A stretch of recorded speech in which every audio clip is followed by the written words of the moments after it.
Okay, so bitaw-bitaw po tayo ng kamay. And of course, lahat ng sasabihin po namin ay susundin po natin. And of course, pag sinabi ni Kuya Enzo na, Kembot, Kembot, Kembot, Kembot, lahat po tayo ay Kembot. And of course, pag sinabi naman pong ikot, ikot, ikot, tayo po ay iikot. And pag sinabi ko naman, group yourself into two.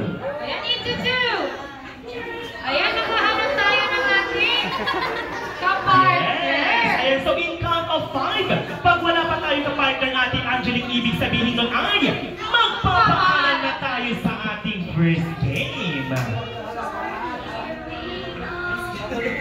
Yeah, kasali si Kuya. Okay, so tayo ulit.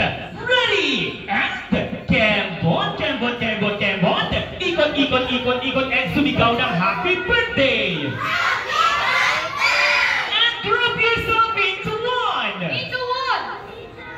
Ayun! Ang gagaling ng kids natin, Ate Angelique! At dahil dyan, proper game na tayo! Ready? And group yourself into 5. Into 5! 5, 4, 3, 2, and 1! Ayos, ilan dito?